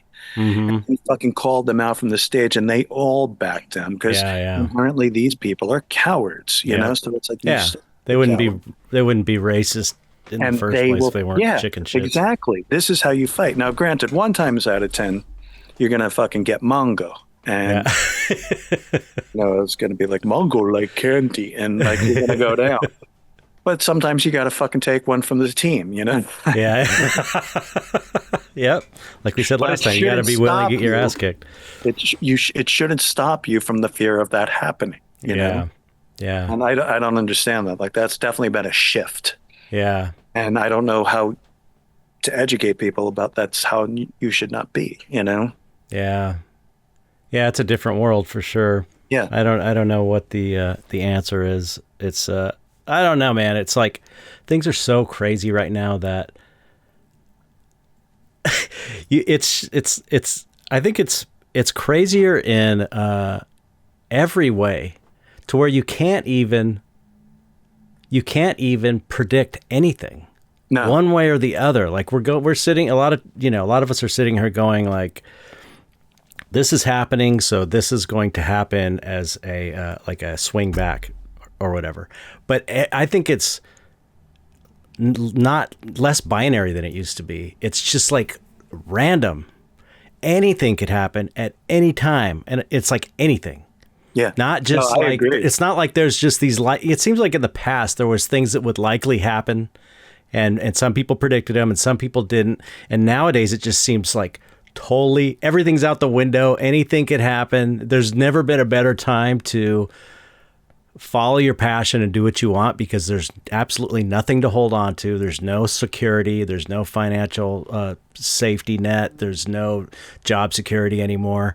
It's like there's never been a better time to just fucking go for it because it's all so random and chaotic. Yeah. And it's absolutely. like the only way to deal with that is, like Alan Watts would say in some of his lectures, it's like you have to go with it. You have to go with it. Otherwise, you have to be like the tree and be supple and work with the energy rather than trying to rigidly hold your place. It's like his whole I think it was his analogy of martial artists where they stand centered and they don't expect an opponent to be coming from any one angle so that they're ready to go at any angle. It's like it's about staying centered and not anticipating anything coming from any direction. And that way you're ready for whatever happens. You know what I mean? Yeah, absolutely. No, the prediction thing is another thing that dovetails right in what I was talking about making things happen. Because I used to be good at that. I used to be able to taste which way the wind was blowing like crazy. Yeah. And I predicted a lot of trends and fads and stuff months before they happen. It was one of the encouraging things about writing was there was times where if it was like a serial thing, like a comic book series, like I was calling those plot lines like months down the road. Like I would just think about like, what I would do with that story and then Right. what actually happened. And I was like, shit, I could do this. I just Yeah. did, really. My wife is like that too. She's always predicting like the ends of movies every Yeah. time, and I'm just like, "What? I didn't see that." Yeah, well, she knows. Yeah, But like in this modern day time, forget it. Like all yeah, of it is gone. Like I didn't see any of this shit coming. I couldn't have predicted this shit. I can't believe we've gone this far. I don't understand. Like I have a feeling that a lot of the people at the top don't understand it either. yeah. I Like Newt agree. Gingrich and Frank Luntz started to play the long game way back under Bill Clinton, and they Yeah, knew that if they controlled the language, that they controlled the dialogue. Like that was something they wrote down on paper. This was part of the plan. hmm They must be pinching themselves. They must be going, I didn't think it was ever going to go this far. Like, right. how the hell are we not in jail at this point? Like, Yeah, are you kidding me? I feel like they're making those trading places bets behind the scene. Like, I'll bet you $1 we could suspend habeas corpus and have a prison camp in Cuba. No, no way. That would never happen. yeah, I'll bet you $1. And then it happens and no one cares. And yeah. we move towards the fascist fucking goalposts at the end that Yeah. much more. And I, it's crazy that we've gone this far. Yeah, and I don't think that's kind of why I'm not really into conspiracy theories anymore. I used to kind of be into them in the '90s. I was sort of into, but I realized though at the time I realized that when Obama came around and I was started hearing the same conspiracy theories about him as I was about Bush, I was like, wait a minute, this is bullshit. This is exactly what they said about Bush. And anyway, I'm sure I've said this before on the podcast too, but I realized that I got into conspiracy theories a little bit because I was so scared of when Bush got in office in the Gulf War. So it was a direct response to being afraid. It was like trying to find something to make sense of it, you know? But anyway, my point being is that, I feel like even like you're saying, the people at the top, they can't even predict shit anymore. They can't control. It's too chaotic. There's too many people. I mean, they could do things to like push things in a certain way with money, which is what they've been doing. But even that, nothing is going to work perfectly as planned. And I think like what you're saying, it's like crazy that it wound up here and nobody expected it to work in the way that it did. Right. And it's almost like, you know, it's almost like it had to happen or something because it was so, how could something so unlikely happen politically in this country? How could this happen? It's like, a lot of people have been pushing in this direction, but how could it happen in this way? Well, we need a lot more time to cover all. Yeah, I know. I don't want to get too far into that politics, but even in the small debates, you know, the answer is always large and very universal. But that is huge. I mean, there's a lot of factors going on. But one of the factors that always bothers me is like they're doing it because we're letting them. Again, going back to like, you can't put a fucking sticker in your car. Well, I also know that you're not fucking voting these people out or fucking running for office or not participating in communities or starting a new movement. You're not hearing protest songs on the radio. You're not seeing new genres of music. You're not seeing the creative pushback. I don't know if you could hear those sirens going on. There's something going on, which is weird because we're in the woods. I can't. No, I can't. They're coming to get you. Fire trucks coming right down the road. Like they hear you. They're coming for you. Okay. Yeah, right. There's two cops come in, ICE agents come in and drag you Most off. of the stuff that's going on right now was illegal not that long ago. You know? Oh, yeah. All the different finances, the trading thing, the money in the politics, the legal bribes, we have an entire Supreme Court. I call them the justices against justice. They're literally fucking breaking laws that have been foundational for 250 years and not giving a fuck. Like I also don't know where they think that this is going to land. Like how far? Where do you think we're going with this? Like this I feel like it's going to collapse everything and they will fail, but they're taking everything down with it. Like all of us are going to have to suffer because of this, but it's like their shit is going to fall apart. It's already, you can see it falling apart. But it's really funny because like, you should have known that with this one particular guy. He wrote about that. We've watched everything else he touched fucking do this. Like fucking, this should be no fucking different. Why did you think it was going to be different this time? Yeah. Do you really hate the libs? that much that was worth gambling on, because guess what? You just lost. Yeah, And now we yeah. all lose, you And know? it's yeah, it's exactly, and it's On the becoming other hand, clear. like again, because I'm a Tolstoy anarchist and don't subscribe to any party, um, the fucking Democrats have been useless for my entire fucking lifetime Yeah, too. That's why we lost definitely. abortion rights. You could have ratified that into law for I over know, four decades. I know. Don't even You're get me play, started. you're Don't get me playing the started same on kabuki that. theater of I know. scaring the people and getting the donations in. It's such a bummer. And If then any, when, the only good, I mean, you can, one good thing that may come out of it is we'll actually get like some sort of like New Deal level change, because it's going to be the only way to out of the collapse. You know what I mean? That's what I'm yeah, hoping anyway. That actual get some real. as a kid though, I mean, granted, I'm going to really sound old here now. Back in the '70s, which I was in single digits, I talk about '70s all the time. yeah, I had some crazy times in the '70s. it's like there was a little, and I mean, granted, we still had bad shit going on. You had bad shit happening throughout the entire history of mankind, of course. Um, but even in drug crime riddled New York City, people still came together. There were times where people would just unite, and this was right and this was wrong, and especially against politicians.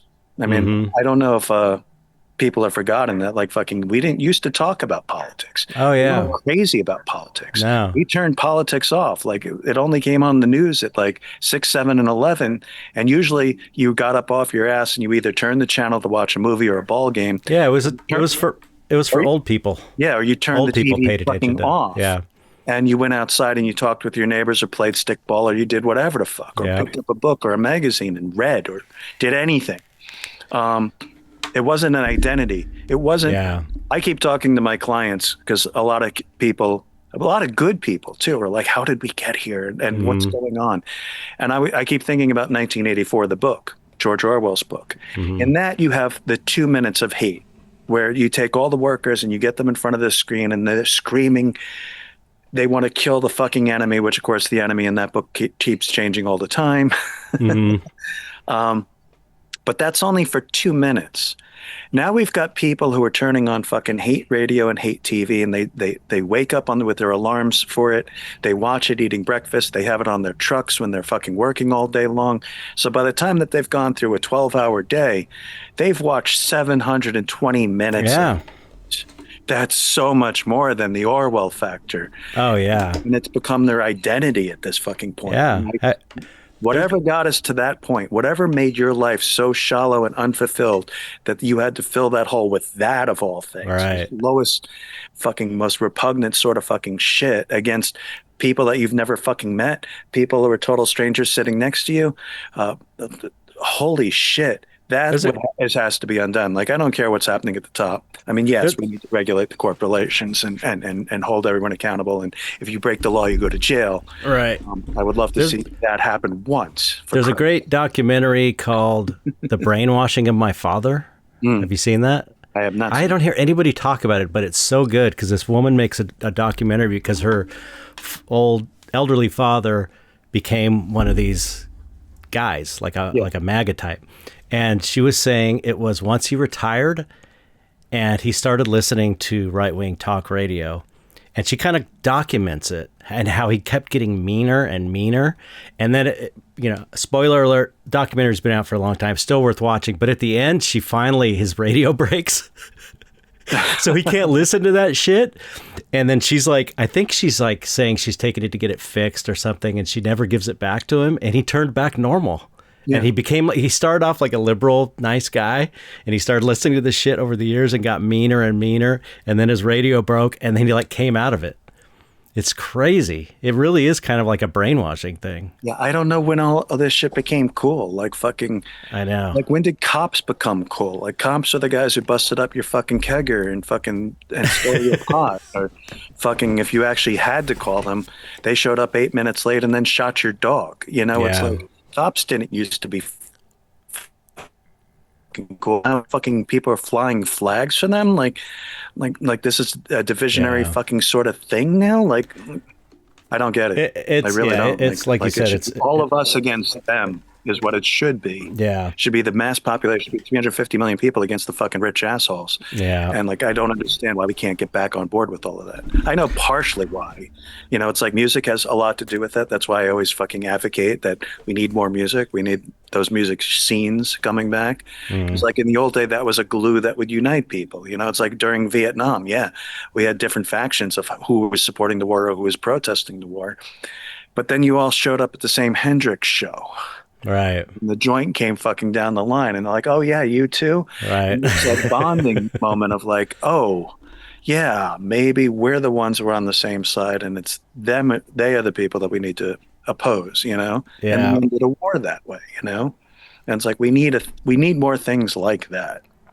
It's Um, gonna. I just feel like it's naturally. I don't know, man. It seems like it's almost pointless to say it because it doesn't really matter, but it feels like it's an energetic thing, and the energy is working its way out through us, and it's going to continue to change and continue to change into something else. And it's like, again, I think at this point, you can theorize and do whatever to fight against the situation, but I feel like the reality is, for your mental health and sanity, you have to just kind of get by, just kind of remain centered, don't lose yourself, and let it play out. I know this is so against anything I've ever said I was protesting the first Gulf War. I was almost, people were trying to run me over their cars because remember back then everybody supported the war. I was like one of the few back now. Now nobody supports the war. right. The Bush wars. It's like everyone's against that now, and it's like everybody was for it, man. It was scary to be out there protesting against it, but I feel like at this at this point, it's like, I don't know, man. Everybody's yelling about it on social media, right? Everybody's talking politics on social media, and now it's all just fucking noise. It's noise, and it's part of the problem. The social media is part of the problem where you're just constantly getting chaos and input and horrible stories and this and that. And it's like, I feel like that form of protesting on social media is like, it's almost like not doing anything at all, because it's just, when there's so much of it, it cancels each other out. It cancels itself out. And it's like, you can't grasp onto anything. It's just not working the way things used to work, where you'd go and like protest. It doesn't seem to be working anymore. I don't know. I went to the No Kings protest, and it was really awesome. It's also in my area, more exhausting than it ever has been. Like we talk all the time that like it's never been harder to just do the basics. And yeah, true. like, Yeah, how is that possible? I mean, it's true. 2025, we've moved forward so far from the 70s and the 80s, like light years ahead, and yet we're still getting the same gas mileage. The prices have just skyrocketed through the roof. Nobody's really making money. It's insane. So it's like everyone's working, or like one of the statistics from the difference between our parents and us, like the old stats where like a family of a mother, father, and 2.3 kids, they would have one breadwinner and one job. And the average now is two breadwinners and two jobs. Yep. The average used to be no short-term credit, and now everyone's got about $30,000 on credit cards at 29% interest, which you'll never fucking pay off. Yep. The ratio of like, the kids will joke about it because they'll see The Simpsons. It's like, oh yeah, Homer Simpson could afford that house. Good luck with that today. And they're not wrong. But back then he could have with his job, even though he was a beer drinking, unskilled slob, and yeah, so I understand everyone's exhausted through fucking once in a lifetime sort of things every fucking year of their lives, and battling through all these craziness, whether it's illnesses or deaths or losses or psychotic things that they never expected to see within their lifetimes and just happens on the regular at this point. Yeah. So yeah, I understand all of those things. I don't understand how it means that everyone just sits down then. It's like, yeah, it's tough, Yeah. it's laborious, and we're all fucking exhausted. It's like being in the thing, we're all fucking very tired and nobody trusts anybody. Yeah. Um, Yeah. um, It's so true. but we still have the thing to fight and kill. Right. It's Yeah. like Yeah. monster's still out there and it ain't gonna kill itself. I feel like it's like nothing. These kind of movements that happen that change culture, big protests, things like this. You have to wait for them to happen naturally. You can go out and start a protest group. You could go start a protest on your corner. That's cool. That's awesome. But I feel like until there's like you see that a bunch of people are behind something, it's like I feel like I'm kind of waiting for a big thing like that. Like again, the No Kings protest was probably the biggest, that really big one that we just had. That was like I went to the one near me, and it was this small town near me, and it was fucking packed. And it's like that's the kind of thing when you see that, go and support that. And it's like we're kind of waiting for these people, I guess, who feel inspired to organize these types of things to do them, so that we can get on board. Because it's like, I don't know, everyone I know just feels totally helpless. Yeah, but people have been here before. I'm a bad example because, like, again, I went through 7 years worth of shit that I'm still recovering from. Yeah. Including my legs being swept this year from the shop. But I always think back to Pablo Picasso. It's like he was in France in Nazi-occupied Paris when he painted Guernica. Mm-hmm. And I was like, yeah. Guernica was a game changer for not just his career, but the war movement and everything else like that. I don't know if you've heard the side story that goes with that. Like that painting was exhibited at 1936 World's Fair. Mm-hmm. So they printed up images of it. They had postcards and handouts and all kinds of things like that. So when the war was intensifying, the Nazis would toss his studio semi-regularly. They'd come in there looking for hideouts and maybe Jews or dissidents or part of the revolution and the resistance. So at one time they kicked over the table and the postcards went everywhere. And one of the soldiers leaned down and picked up the card and was like, "Did you do this?" And Picasso, in typical Picasso fashion, just looked him straight in the eye and was like, "No, you did. Here, keep it. Little souvenir of your handiwork." Yeah, that's great. And I feel like that's definitely missing. Not in the art scene, but the music scene and the cultural scene and the social scene and student movements and just about everywhere else. But I feel like we need a couple more Picasso. It's things are, but I feel like energetically, people are being pushed to that point where they have to do it.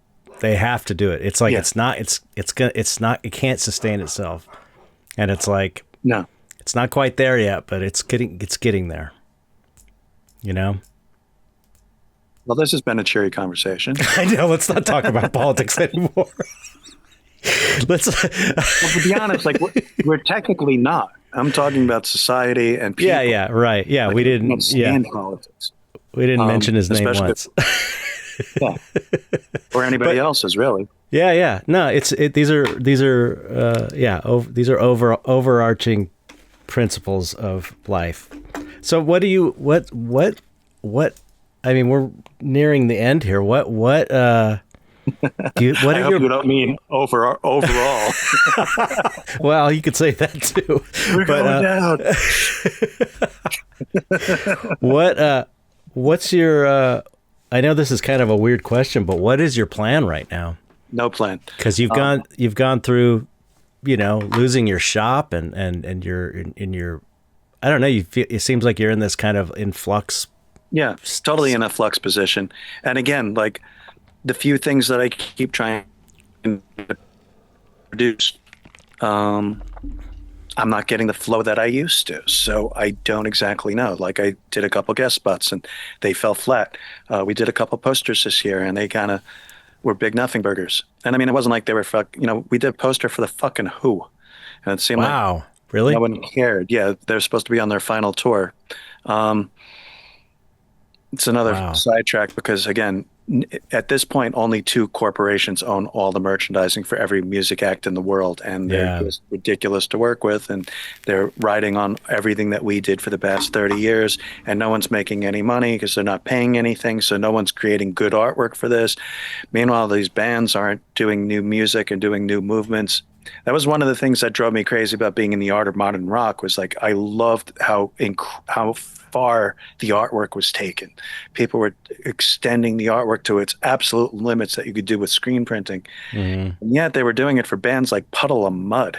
It's like, ew, compared to the first book, which went through all these different movements from the birth of rock and roll to fucking Yeah.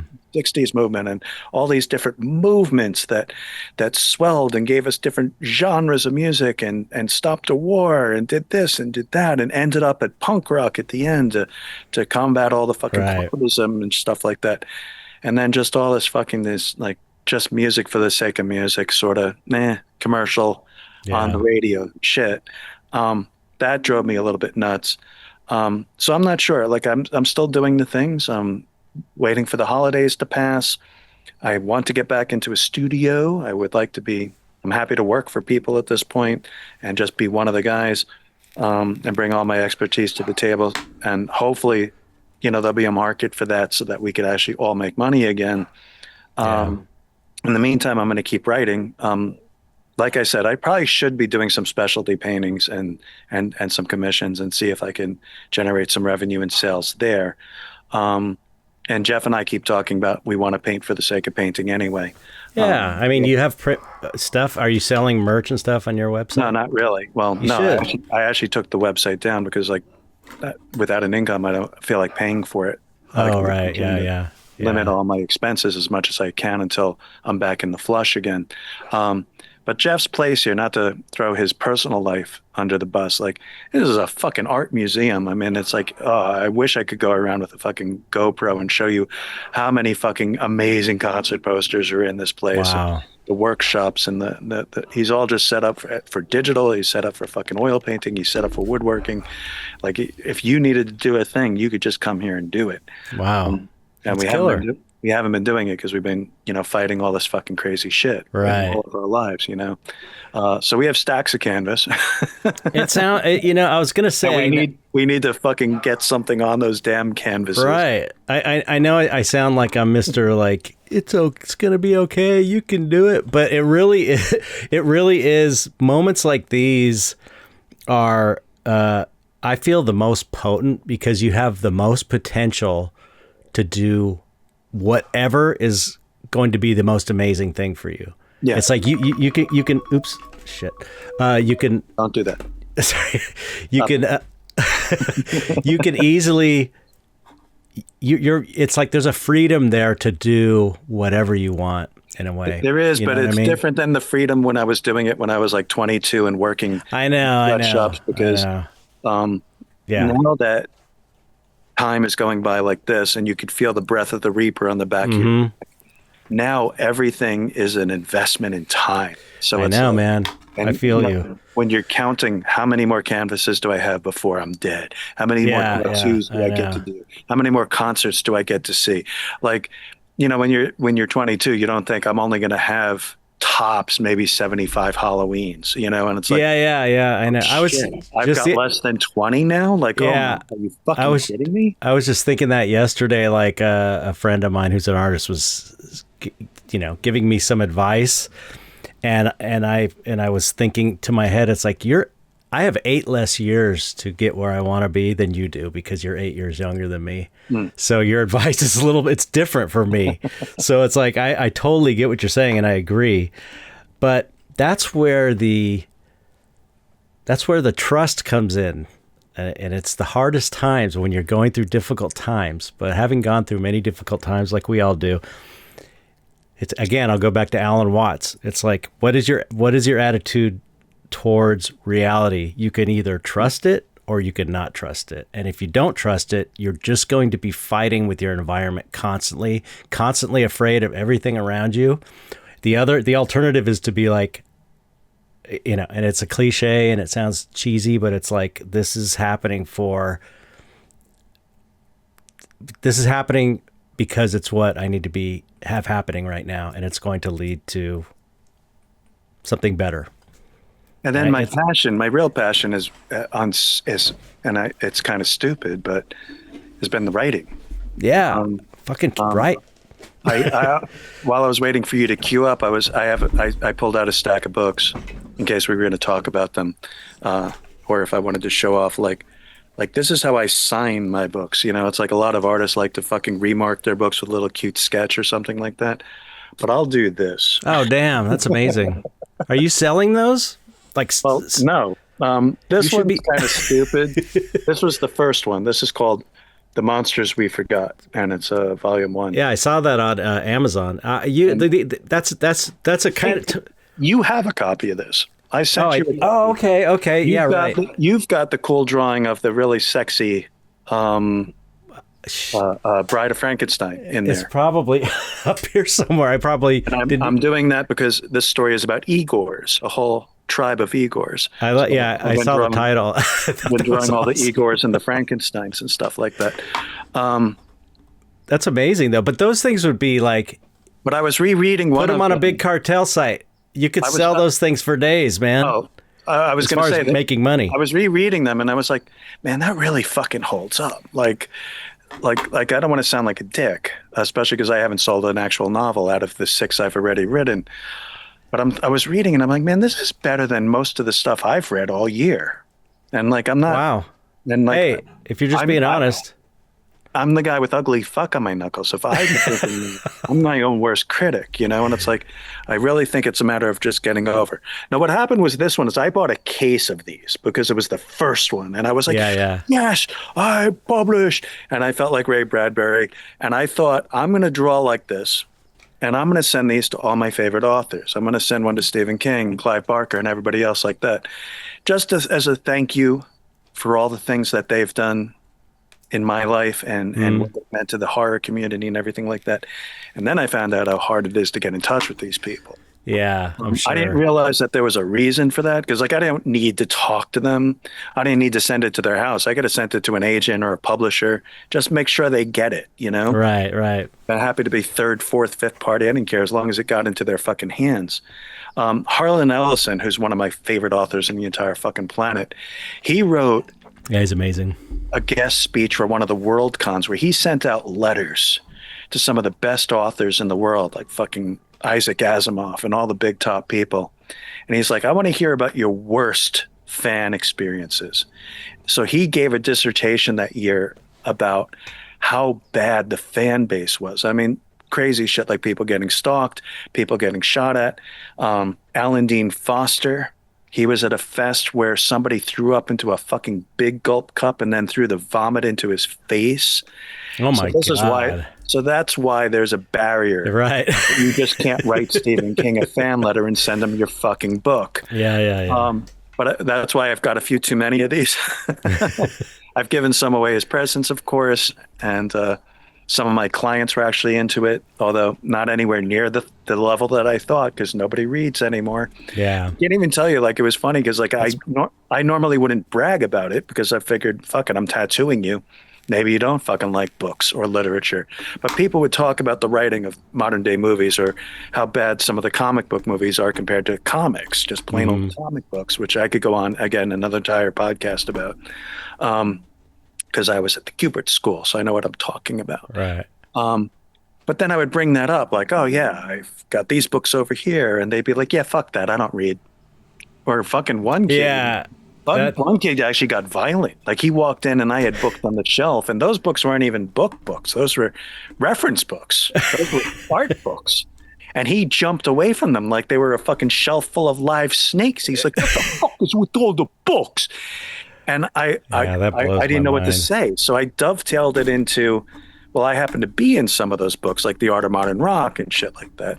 And he's like, fuck that shit. I don't know. Yeah. He was that about it. Like I just called his mother a whore or something like that. So I don't get it. Yeah, What a that's weird time to start writing.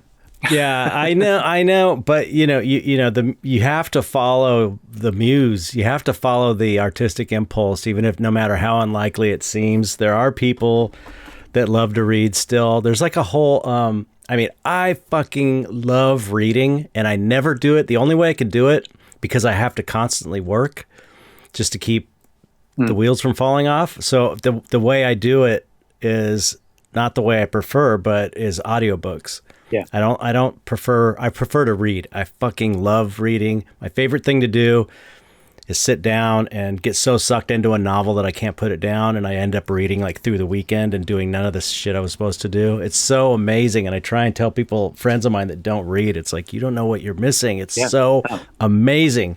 But I feel like, this is again one of the problems with the culture, the society we live in, and the situation most of us are in, is that we have a hard time finding the time to sit down for hours to do something like this, which it's, incredibly valuable and important, but it's like, the world is not. Well, I think that's why I'm drawn to it, is because I don't have any problems with that. Like if anything, I have trouble stopping.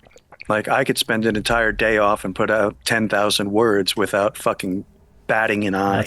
That's what you should be doing then. Yeah. But what I was funny because I'm friends with a lot of famous authors on Facebook now, and like I was struggling to get 500 words out. I'm like, I use 500 words to say good morning. You met me. I just saw a post on someone making a post on Instagram about Barnes and Noble. I feel like there's a renaissance of books and reading right now. It's like just beginning. I think there's. Good. They were saying that like Barnes and Nobles is one of the few book chains. Not only they're still around, they're opening like 600 new stores or something. Really? Yeah, and it's like, and there's a whole like a subculture of people that like want physical books now. Yeah, and it's really just about targeting and finding those people that want your shit. You know what I mean? No, we could have a great conversation about what you were just talking about, like the difference between an audiobook and a written book, because both of them have so many fucking strengths, especially. Yeah, I know. You are going to do some Chet Zar writing. You will find this out very quickly because, page structure and rhythm and everything else like that's so important to see in black and white on the page. See how it flows, I'm sure. See how it's built up, see structure. But it's also important, like some writers skip this part, to hear how it sounds to the ear. I mean, of course, you're going to get that if you go to a reading or if you read your own stuff out loud. But that's why sometimes, like, you'll read writing and dialogue will just sound so stilted. Kevin Smith was very bad at that. Like, some of his dialogue just sounded like, well, you wrote this. It sounds like someone reading. It doesn't sound like people talk. Yeah. Like, you're putting vocabulary in stoners' mouths that they don't have. You know? It doesn't sound natural and it doesn't flow. Whereas, like, a lot of that out loud has a different effect too, so it's like they both have advantages, and you're using different parts of the brain to absorb either of those mediums. So I'm actually a fan of both of them quite a bit. I mean, if you gave me the choice, I would sit down and read the book. I like Mitch. I listen to all Mitch Horowitz's books because I think he's got an amazing speaking voice, and I just enjoy listening to him talk. But when I paint, it's like I always have to be working.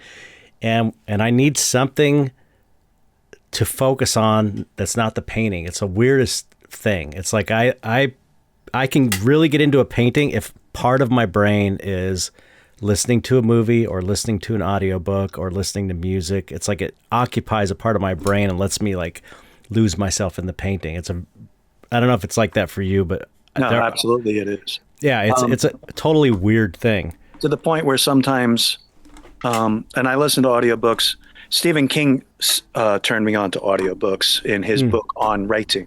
On writing, that's the only book about writing I've ever read, and I fucking love that book. No, it's an amazing book, but it's also fucking super cool because, he's like, well, you could get in your car, which you're in your car commuting all the time. Mm-hmm. You could listen to the Ramones for the fucking 40th thousandth time, play 3 chords, or you could listen to a brand new book that you wouldn't have time to read. And I'm like, oh, that's a really fucking good point, Steve. Yep, absolutely.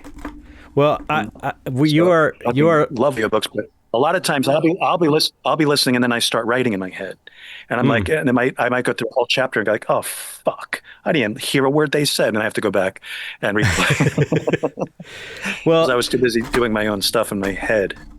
uh, when your novel's published, you'll have to come back and promote it. We can promote I'm it on working on here. it. That's going to be probably the next big push is try to see if I can get those novels up and out. Um, Excellent. Yeah, 'Cause we're in various stages of editing and good. completion. They were all fucking ready to go. Just a Yeah, matter of finding the right agent, meeting the right people, and excellent. knocking that ball out of the park. So Well, maybe the next thing. In case you're wondering what's going on with the light, I'm sitting outside and I know. storm clouds rolling in, and they just diffused everything to the point of nothing. That's why I know. everything went black. I was just gonna say we should probably end it now because you're just like a black shape on the Because screen, nature is which is fighting kind of me. cool in a way. Nature is like, that's right. You've overstayed Yeah. your welcome. Bye. Just fade to Well, black, literally.